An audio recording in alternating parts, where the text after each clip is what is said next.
Hari Om. Let us now continue with shloka number 23. Shloka number 23, I will recite once and then we will pick up the thread. It goes like this: Nainam chindanti shastrani, Nainam dahati pavakaha, Nachainam kledayantyapah, Ashoshayati marutaha. Now let us continue.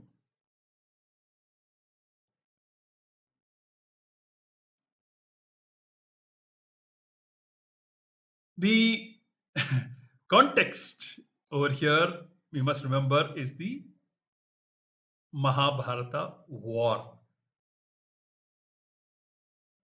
The Krishna Arjuna Samvada is happening right in the middle of the two armies. And therefore, the example is Nainam Chindanti Shastrani. The example of weapons is taken over here. With reference to weapons, then, Atma does not subject itself to any type of objectification. Atma cannot be objectified. Period. It is so because it is the Atma that objectifies everything. Anatma cannot objectify. Atma is the only one that objectifies. These two natures can never be interchanged.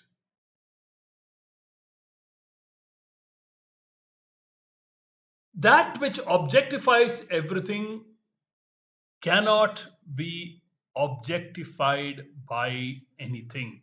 This is the law.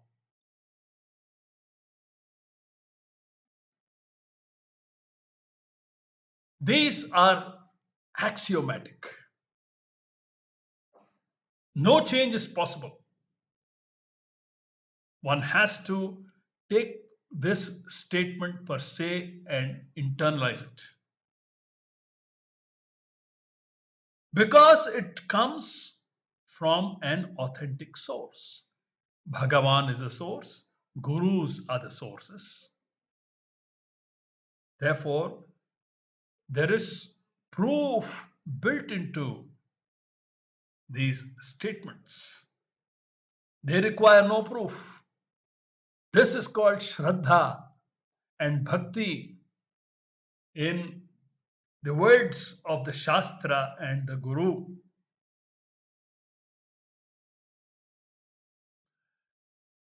Atma, yourself, we must start listening in this mode.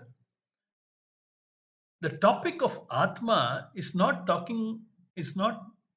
about some third party. It is about me that Krishna is talking about, my essential self. We must orient ourselves to this kind of listening. Then Shastra study becomes very interesting. Because the whole Shastra is talking about me. And I am so much in love with myself. Because love of the self is the highest form of love. So when the Shastra is talking about me, why not lend it an ear? That should be the kind of listening. So, Atma, yourself, objectifies the whole world. The world does not reveal itself to you unless you objectify it.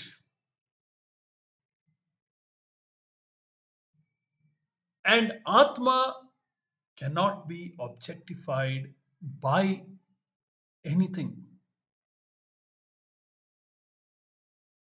This is where we left off in the last capsule. Now, let us move forward. What is objectified? What is objectified is not going to objectify the objectifier, because everything else shines after Atma.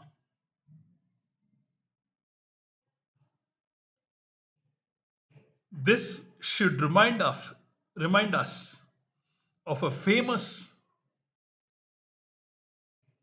Upanishadic mantra that occurs in the Mundaka Upanishad as well as in the Kathopanishad. And the mantra goes like this: न तत्र सूर्यो भाति न चंद्र तारकम नेमा विद्युतो भान्ति कुतोऽयमग्निः तमेव भान्तमनुभाति सर्वम् तस्य भासा सर्वमिदं विभाति. तमेव भान्तम अनुभाति सर्वम तस्य भासा sarvamidam vibhati.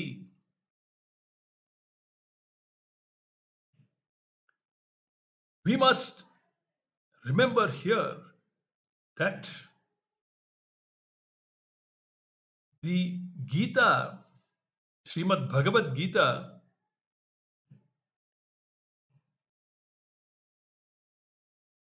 is the nectarian milk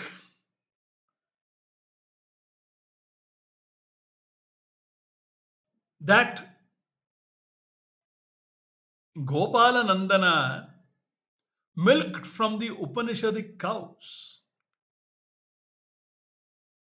And therefore, the content of the Gita has to necessarily be the content of the Upanishads, isn't it?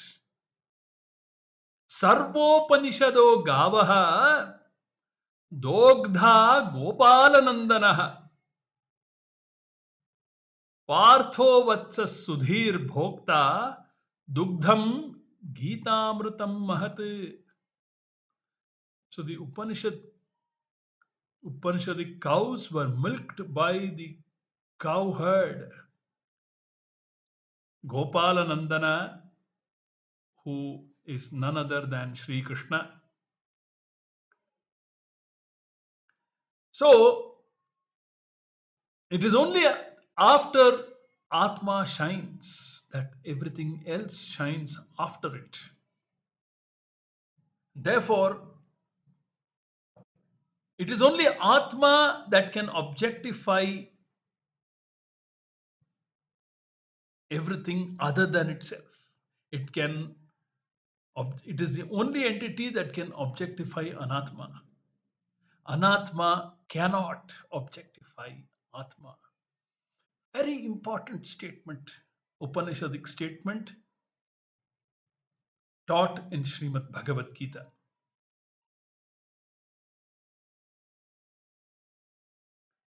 To be received and assimilated by us.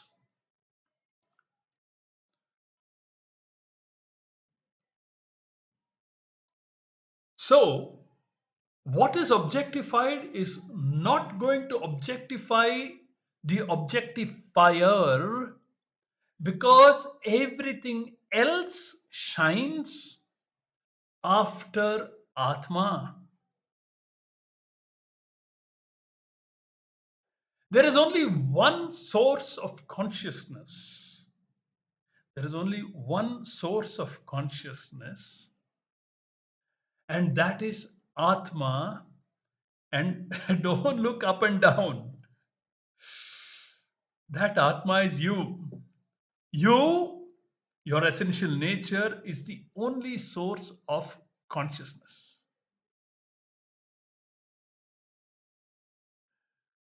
Everything else is an object of consciousness.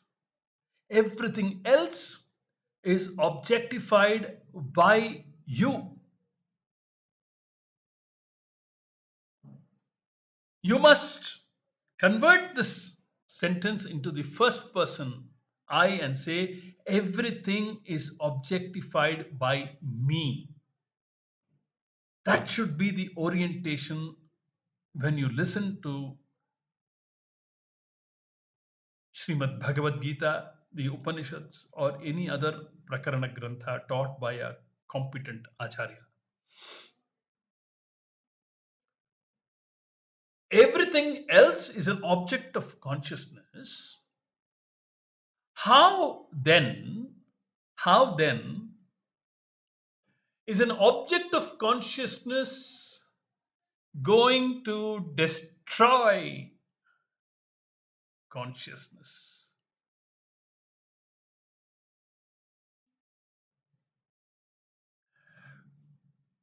Consciousness has no particular form.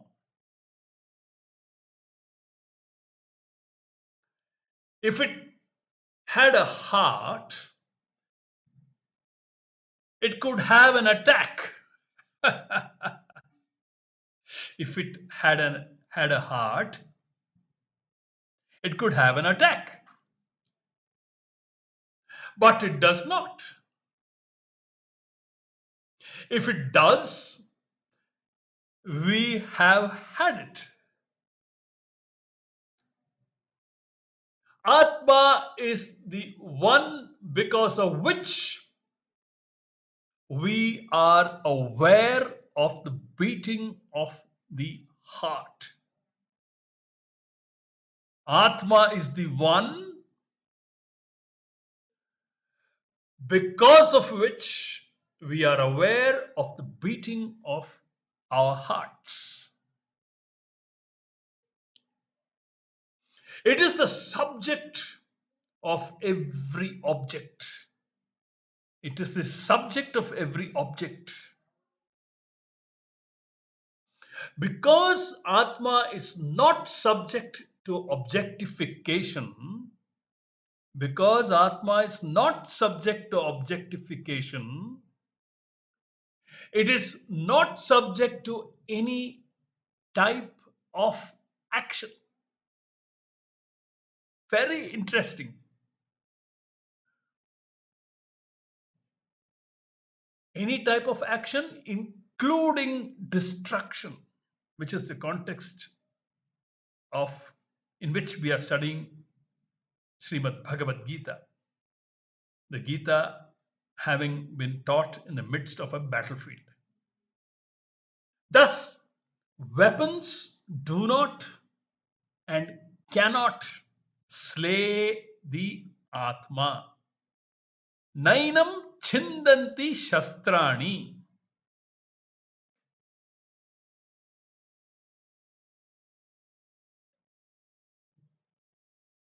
Then, in the second quarter of this beautiful shloka, fire also cannot destroy Atma.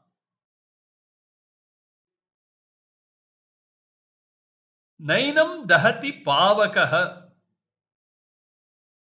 Na enam dahati pavakaha. It can burn the body. Fire can burn the body. But it cannot touch the Atma, leave alone burn it. Fire cannot even destroy Sukshma Sharira. Fire has no access to it.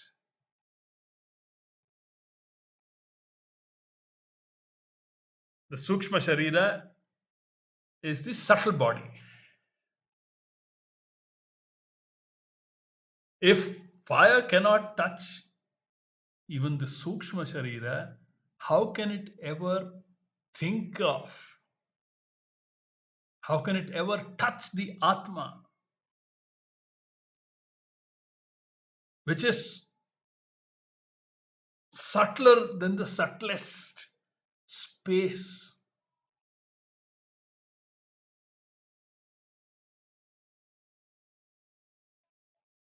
Similarly, water cannot wet the Atma, let alone drown it.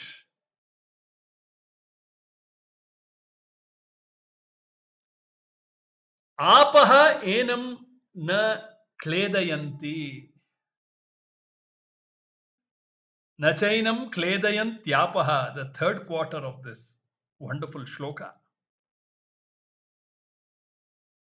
Why can't water wet or drown the Atma? Because it does not become an object that is subject to drowning. Atma cannot be objectified by an Atma.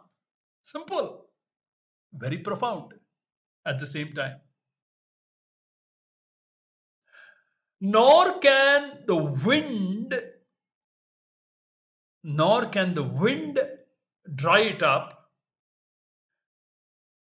Na enam shoshayati marutaha.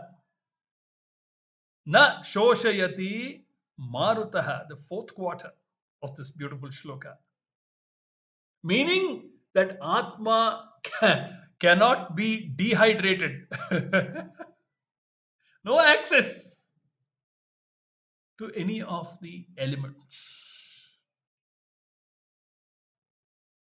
Fire, water, air, and earth have no access to Atma at all. Thus, Krishna brings out all the elements, all the elements. Prithvi, earth, implied by the weapons and the metals with which they are made. The weapons cannot destroy the Atma, nor do fire, water, and air.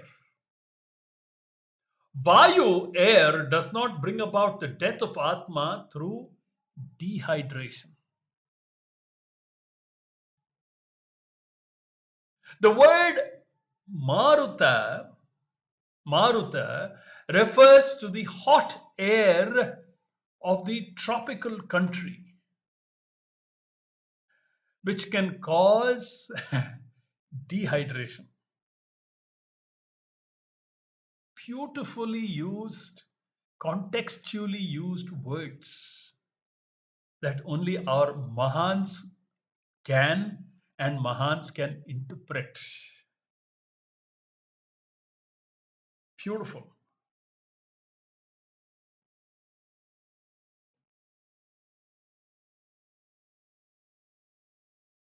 The next topic that we will be exploring in the course of the study of shloka number 23 is the 5-element model of the world.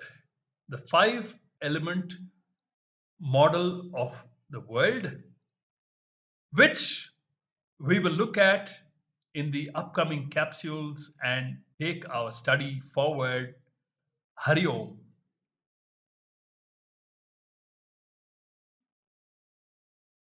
Om Durjana Sajjano Bhuyad Sajjana Shantimapnuyad Shanto Muccheta Bandhebhyah Muktaschanyan Vimochayet Sarve Bhavantu Sukhinah Sarve Santu Niramayah Sarve Bhadrani Pashyantu Ma kaschit dukha bhag bhavet. Om Purnamadah Purnamidam Purnat Purnamudachyate पूर्णस्य पूर्णमादाय पूर्णमेवावशिष्यते।